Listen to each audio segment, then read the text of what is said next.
మోదీ 3.0 ప్రభుత్వం కొలువు తీరనుంది. ఇవాళ రాత్రి 7:15 దేశ ప్రధానిగా మూడోసారి నరేంద్ర మోడీ అనంతరం పలువురు కేంద్ర మంత్రులుగా ప్రమాణ స్వీకారం చేయనున్నారు. అయితే మంత్రులుగా ఎవరెవరు నేడు ప్రమాణం చేయనున్నారనేది ఆసక్తికరంగా మారింది. ఇక ఇదే విషయంపై మరింత సమాచారం వన్ టీవీ న్యూస్ కరెస్పాండెంట్ దేవా అందిస్తారు. దేవా, చెప్పండి. లావణ్య, ఏపీ నుంచి ఎంపికయ్యే కేంద్ర మంత్రులు ఎవరన్న దానిపై స్పష్టత వచ్చింది. గత 2 రోజులుగా ఉన్న ఉత్కంఠకు తెరపడింది.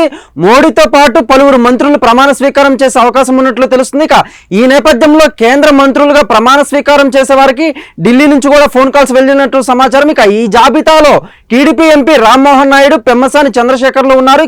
తెలంగాణ నుంచి బీజేపీ ఎంపీ కిషన్ రెడ్డి, బండి సంజయ్లు కూడా కేబినెట్ లో చోటు దక్కింది. దీంతో తెలుగు రాష్ట్రాల్లో నలుగురికి కేంద్ర మంత్రి పదవులు ఖాయంగా కనిపిస్తుంది. కేంద్ర మంత్రివర్గ కూర్పుపై దాదాపు 9 గంటల పాటు చర్చించారు ప్రధాని మోడీ. బీజేపీ అగ్రనేతలు అమిత్ షా, నడ్డా, రాజ్నాథ్ సింగ్ తో పాటు మోడీ కూడా చర్చించారు. మిత్రపక్షాల్లో ఎవరికెన్ని శాఖలు కేటాయించాలన్న విషయంపై కూడా ఇప్పటికే ఆల్మోస్ట్ స్పష్టత వచ్చినట్లు తెలుస్తుంది. మిత్రపక్షాలకు కేబినెట్ బెర్త్ ఇచ్చే విషయంలో ప్రధాని మోడీ ఓ ఫార్ములాను కూడా వర్కౌట్ చేశారు. 5 కంటే ఎక్కువ సభ్యులున్న మిత్రపక్షాలకు ఒక కేబినెట్, ఒక సహాయ మంత్రి పదవి ఇవ్వాలని డిసైడ్ చేశారు. 2-3 ఎంపీలు ఉన్న వారికి ఒక సహాయ మంత్రి పదవి దక్కనుంది. దీని ప్రకారం తెలుగుదేశం, జేడీయూ, శివసేన, షిండే వర్గం, లోక్ జనశక్తి, పాస్వాన్ పార్టీలకు కేబినెట్ పదవులు వరించబోతున్నాయి.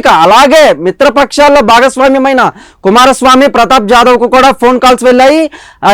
నితిన్ గడ్కరీ, సర్బానంద సోనోవాల్, మెగ్వాల్, జితేందర్ సింగ్ లకు కూడా ఫోన్ చేసినట్లు సమాచారం. వీరందరూ కూడా సాయంత్రం రాష్ట్రపతి భవన్ లో జరిగే ప్రధానమంత్రి ప్రమాణ స్వీకారోత్సవంలో కేంద్ర మంత్రులుగా ప్రమాణ స్వీకారం చేయనున్నారు. అయితే ఎవరికి ఏ శాఖలు వరించాయన్న దానిపై మాత్రం స్పష్టత రావాల్సి ఉన్నట్లు సమాచారం. లావణ్య, కెమెరామెన్ సీన్ తో దేవా, వన్ టీవీ న్యూస్.